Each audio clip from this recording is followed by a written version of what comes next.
Welcome to DG24 TV. నేను విశ్వమలత.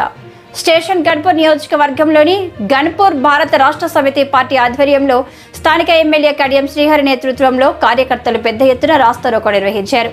అనంతరం కడియం శ్రీహరి మాట్లాడుతూ కేంద్ర ప్రభుత్వం, రాష్ట్ర ప్రభుత్వం లోక్సభ ఎన్నికల ముందు రాజకీయ కుట్రలో భాగంగానే కవితను అరెస్టు చేసి ఎన్నికల నోటిఫికేషన్ వెలువడే సమయంలో అరెస్టు చేయడం పూర్తిగా ప్రజాస్వామిక చర్య అని, ఇలాంటి చర్యలు ఎన్ని చేపట్టినా రాష్ట్ర ప్రభుత్వానికి అటు కేంద్ర ప్రభుత్వానికి తెలిసే విధంగా కార్యకర్తలు, పార్టీ శ్రేణులు కవితకు అండగా నిలుస్తూ రాబోయే లోక్సభ ఎన్నికల్లో బుద్ధి చెబుతామంటూ ఈ చర్యలు ప్రజలు గమనిస్తూనే ఉన్నారని అన్నారు. ఈ కార్యక్రమంలో బీఆర్ఎస్ నాయకులు జెడ్పీటీసీ చాడ సరిత, రాంబాబు, సర్పంచ్ల ఫోరం అధ్యక్షులు Pogula Sarangapani, Chilpur MPP Bommisetti Saritha, Balaraj, MPTC Burla Latha Shankar, TRS senior నాయకులు, స్థానిక కార్యకర్తలు అధిక సంఖ్యలో పాల్గొన్నారు.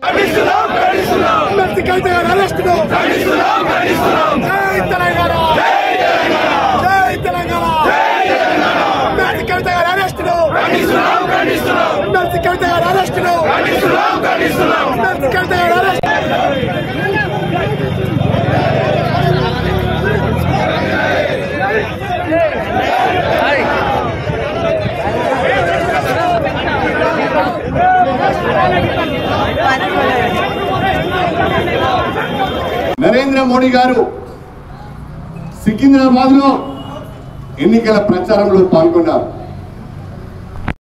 ఈ రోజున కేంద్ర ఎన్నికల సంఘం లోకసభ ఎన్నికలకు సంబంధించిన ఎన్నికల షెడ్యూల్ విడుదల చేయబోతున్నది. ఏమి తొందర వచ్చిందని ఆగా మేఘాల మీద హైదరాబాద్ లో నరేంద్ర మోడీ గారు ఉన్నప్పుడే ఎన్నికల షెడ్యూల్ వెలువడే సమయంలో ఇన్ని రోజులు నానబెట్టి కాలయాపన చేసి నిన్నటి రోజున మీరు కవిత గారిని అరెస్ట్ చేశారంటే కేసీఆర్ గారి మనోధైర్యాన్ని దెబ్బతీయాలని, భారత రాష్ట్ర సమితిని దెబ్బతీయాలని, తెలంగాణ రాష్ట్రంలో భారత రాష్ట్ర సమితి బలంగా ఉన్నది, ఈ పార్టీని దెబ్బతీస్తే తప్ప అధికారంలో ఉన్న కాంగ్రెస్ పార్టీకి మనుగడ లేదని, ఈ పార్టీని దెబ్బతీస్తే తప్ప భారతీయ జనతా పార్టీ లోక్సభ ఎన్నికలలో గెలవలేదని భయంతోనే ఈ కుట్ర పన్నారని చెప్పి నేను ఈ సందర్భంగా తెలియజేస్తున్నాను. నిజంగా ప్రజాస్వామ్య విలువల పైన నమ్మకం ఉంటే,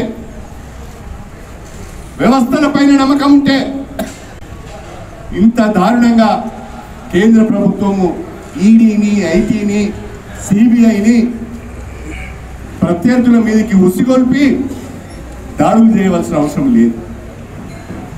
కేంద్ర ప్రభుత్వంలోని నరేంద్ర మోడీ ప్రభుత్వం గత 10 సంవత్సరాలుగా ప్రతిపక్ష పార్టీలను, ప్రత్యర్థులను నయాన భయాన లొంగ తీసుకునే ప్రయత్నం చేస్తున్నది. మాట వినని వారిని ప్రభుత్వాలను కూలగొడుతున్నది. మాట వినని వారిని కేసులలో ఇరికిస్తున్నది. ఈడీ ద్వారా, ఐటీ ద్వారా దాడులు చేయిస్తున్నది. ప్రజాస్వామ్యవాదులందరూ దీన్ని గమనించాలని చెప్పి నేను కోరుతున్నా. తెలంగాణ రాష్ట్ర ఏర్పాటు కొరకు పుట్టింది భారత రాష్ట్ర సమితి, తెలంగాణ రాష్ట్ర సమితి. 14 సంవత్సరాలు ఉద్యమాలు చేశాం. అనేక రకాలైన అవమానాలను, కష్టాలు పడ్డాం. ప్రజలందరినీ సమీకరించిండు కేసీఆర్ గారు. ప్రజల సమగ్ర పోరాటాల ఫలితంగా తెలంగాణ వచ్చింది. 10 సంవత్సరాలుగా తెలంగాణలో బ్రహ్మాండమైన పాలన అందించాం. దేశమే మెచ్చుకునే విధంగా అభివృద్ధి, సంక్షేమ కార్యక్రమాలు అమలు చేశాం.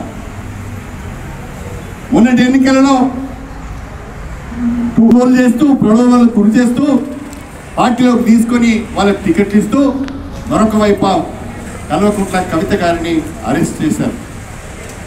దీన్ని భారత రాష్ట్ర సమితి తీవ్రంగా ఖండిస్తున్నది. స్టేషన్ గన్పూర్ నియోజకవర్గ కార్యకర్తలందరము కేసీఆర్ వెంటనే ఉన్నాం. మేమందరము కల్వకుంట్ల కవిత గారికి మా సంపూర్ణమైన మద్దతును తెలియజేస్తున్నాం.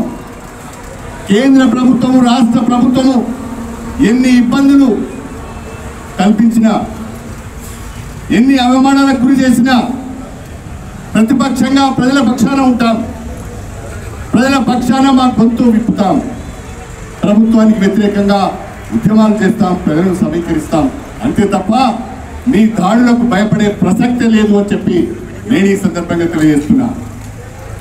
370 సీట్లు గెలుస్తామని గొప్పగా చెప్పుకుంటున్న నరేంద్ర మోడీ గారు, భారతీయ జనతా పార్టీ నాయకులు 370 సీట్లు గెలిచే వాళ్లకు అభ్యర్థులు దొరకడం లేదా అని నేను అడుగుతున్నా. తెలంగాణలో ఎంతమందిని ఇతర పార్టీల నుంచి తీసుకొని మీరు సీట్లు ఇచ్చారో అదే మీ బలహీనతకు నిదర్శనం అని చెప్పి ఈ సందర్భంగా తెలియజేస్తున్నా. భారతీయ జనతా పార్టీ కాంగ్రెస్ పార్టీ యొక్క అప్రజాస్వామిక పద్ధతులను, ప్రతిపక్షాల యొక్క గొంతు నొక్కే ప్రయత్నాలను